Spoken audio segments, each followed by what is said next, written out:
Good morning, students. Now we'll start lesson 3 of class 3rd. The lesson name is trees.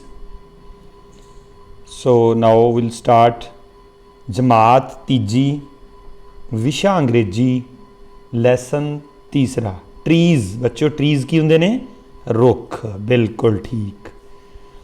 So new words ने देखो.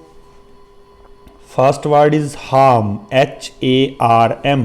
Spelling है HARM. Harm बोलिया जाता harm. Harm होंदा नुकसानदायक. GATHER gather. Gather होंदा इकट्ठा.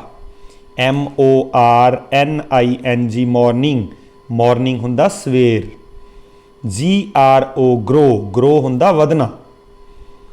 BOUGHS बॉफ्स. बॉफ्स होंदा बच्चों मजबूत टहनियाँ रुख दियाँ. EVENING evening. ईवनिंग होंदी है शाम. Next one is spread, SPREAD. Spread होंदा फैलाउणा. WORDS words. वर्ड्स होंदे शब्द.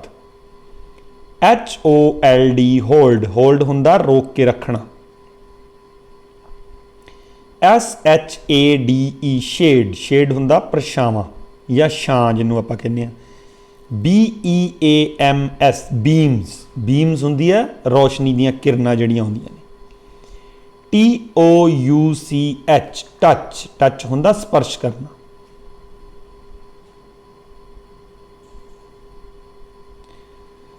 सो बच्चों ये पोएम है, एक पोएम दे रूप च है. They are the kindest things I know. Trees are the kindest things I know. They do not harm, they simply grow. They spread shade for sleepy cows. They gather birds among their boughs. So trees are the kindest things. कहते हैं I know. First line च है कहते trees are जेडे रुख होंदे ने वो बहुत ही दयालु चीज़ हैं. आई नो असी जानते हैं. दे डू नॉट हार्म वो नुकसानदायक नहीं होंदे. दे सिंपली ग्रो वो सधारण रूप च वधदे रहिंदे हैं. दे स्प्रैड शेड वो परछावां बखेरदे ने, छावां वंडदे ने. फॉर स्लीपी काउज किन्हां नूं? सुत्तियां होईयां गावां नूं. दे गैदर बर्ड्स वो पंछियां नूं इकट्ठा करते हैं. अमंग देयर बॉब्स आपदियां मजबूत टाणियां दे उपर. स्ट्रोंग ब्रांचिज ऑफ ट्री जिहड़ियां मजबूत टाणियां होंदियां ने उन्हां नूं बॉब्स कहंदे ने. बाकी टाणियां नूं ब्रांचिज कहंदे ने. They are first when the days begin to touch the beams of morning sun. They are last to hold the light when evening changes into night. कहते they are fast when the day begun. कहते वो पहले होंदे ने जदों दिन की शुरुआत होंदी है.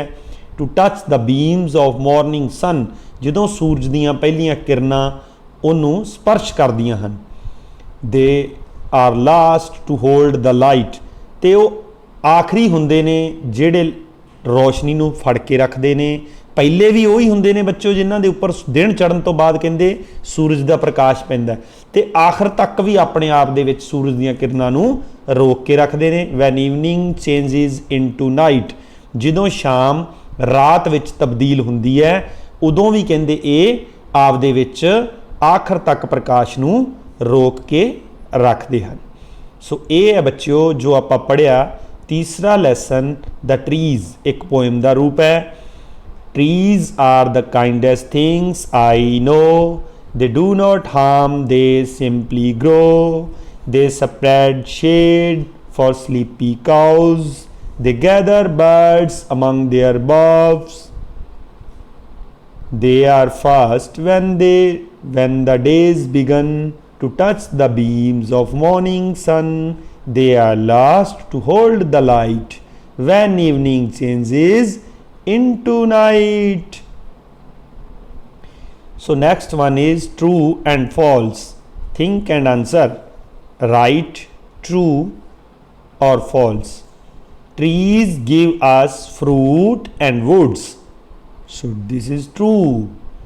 trees do not grow false वाधे रुख तां trees harm us no wrong है false है trees give us shade right है true है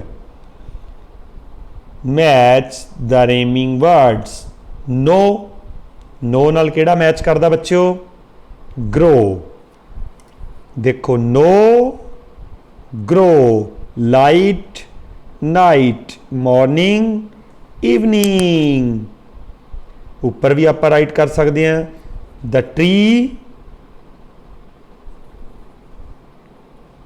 gave us fruit and woods तो इत्थे की है true TRUE